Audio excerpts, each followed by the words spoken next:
Hello student, welcome to my YouTube channel base of education Mantra. आज हम शुरू करने वाले हैं क्लास 8 की वर्कशीट नंबर 37 यानी कि कार्यपत्र नंबर 37, जो कि सामाजिक विज्ञान में भूगोल से संबंधित है। इस वर्कशीट में हम मृदा निर्माण के कारक, भूस्खलन और मृदा का निम्नीकरण से संबंधित टॉपिक को पढ़ने और समझने वाले हैं। आज की हमारी जो वर्कशीट है यह 26 फरवरी 2021 की वर्कशीट है। तो चलिए शुरू करते हैं आज की वर्कशीट।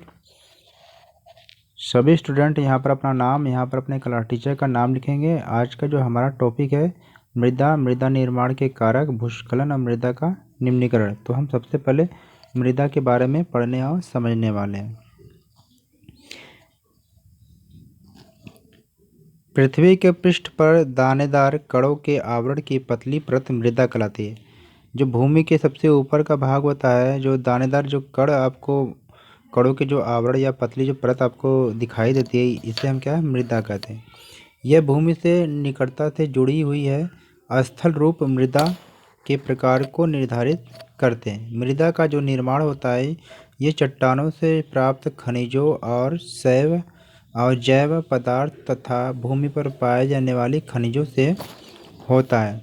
यह अपक्षय की प्रक्रिया के माध्यम से बनती है।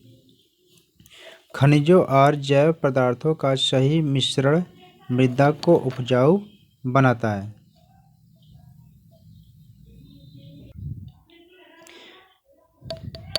यहाँ पर आप देखिए, इसमें बताया गया है कि क्या आप जानते हैं 1 सेंटीमीटर जो मृदा को बनने में कितने लगभग सैकड़ों वर्ष लग जाते हैं। ऐसा नहीं कि आप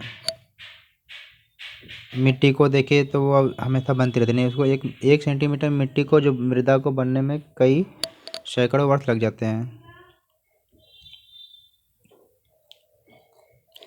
अब यहाँ पर हम देखें कि मृदा निर्माण के कारक।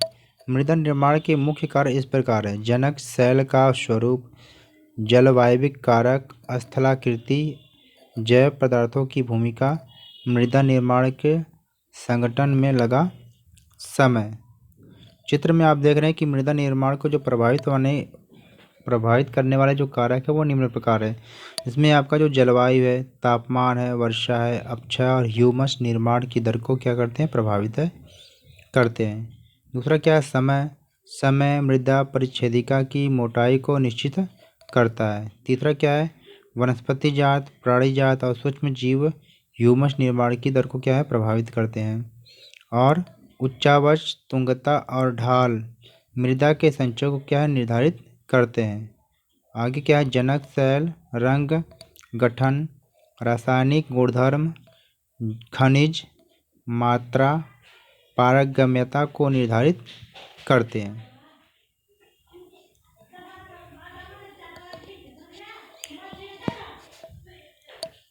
भूस्खलन को सामान्य रूप से शैल, मलबा या ढाल से गिरने वाली मिट्टी के वृहद संचलन के रूप में परिभाषित किया जाता है। ये प्रायः भूकंप, बाढ़ और ज्वालामुखी के साथ घटित होते हैं। जब आपने देखा कि भूकंप आया या बाढ़ आया या ज्वालामुखी आया, जिसके कारण से क्या है कि ज़मीन क्या है, एक जगह से दूसरी जगह खिसकती है। अक्सर ये पहाड़ी क्षेत्रों पे देखा जाता है। लंबे समय तक भारी वर्षा होने से क्या है, भूस्खलन होता है।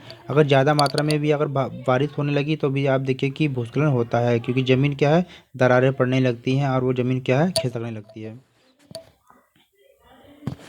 न्यूनीकरण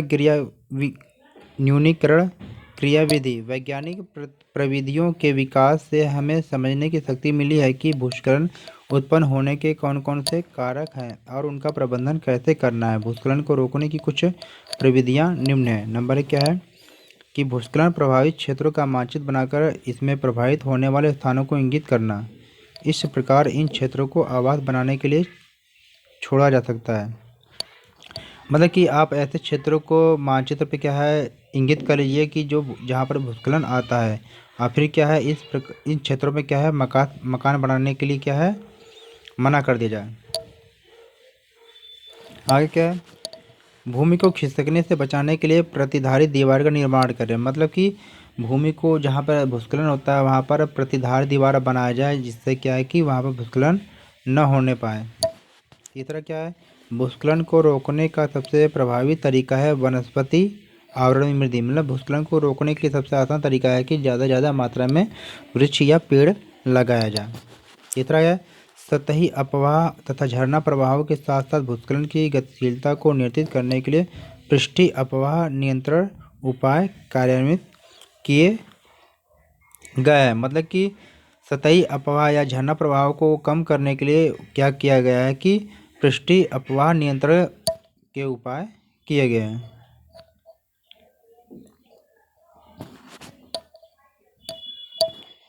मृदा का निम्नीकरण। मृदा अपरदन और क्षीणता मृदा संसाधन के लिए दो मुख्य खतरे हैं।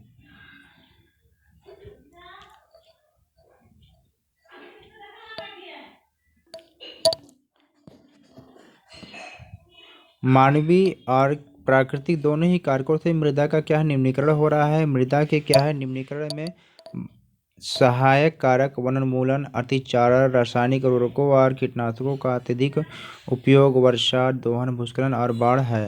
मतलब जो मृदा का जो निम्नीकरण होता है जिसमें क्या है ज़्यादा मात्रा में क्या है पेड़ों की कटाई होती है, पशुओं का चारा ज़्यादा मात्रा में होता है, रासायनिक उर्वरक और कीटनाशकों का उपयोग ज़्यादा मात्रा में करते हैं, जिसके कारण क्या है मृदा का निम्नीकरण होता है। अब नीचे दिए गए जो क्वेश्चन को इसे हमें सॉल्व करना है, तो चलिए हम सॉल्व करते हैं दिए गए क्वेश्चन को। पहला क्वेश्चन हमारा है कि मृदा का निर्माण कैसे होता है। तो इसका जो उत्तर है कि मृदा का निर्माण चट्टानों से प्राप्त खनिजों और जैव पदार्थ तथा भूमि पर पाए जाने वाले खनिजों से होता है। यह अपक्षय की प्रक्रिया के माध्यम से बनते हैं। यह पहले क्वेश्चन का आंसर है। सेकंड क्वेश्चन हमारा है कि मिट्टी के निर्माण को प्रभावित करने वाले कारक कौन कौन से हैं। तो इसका जो उत्तर होगा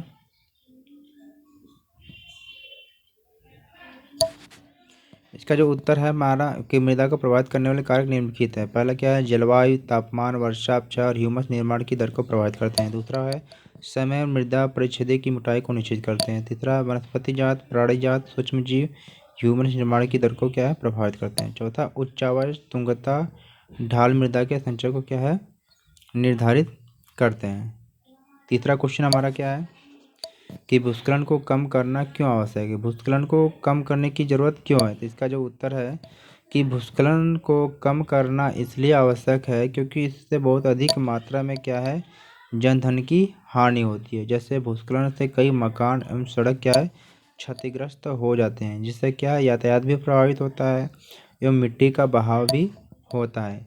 आप देखते हैं कि भूस्खलन से बहुत ज़्यादा मात्रा में मकान गिर जाते हैं या बहुत लोग मकान के अंदर दबकर मर भी जाते हैं और कई सड़क क्या है टूटकर मतलब कि आवागमन क्या है बाधित हो जाता है। तो आई होप हमने देखा कि इस वर्कशीट को हमने कम्प्लीटली तैयार किया। आप हमारे चैनल पर नए हैं तो सब्सक्राइब करिए और हमारी वीडियो को ज़्यादा से ज़्यादा मात्रा में शेयर करिए और लाइक करिए। Okay, take care, good bye.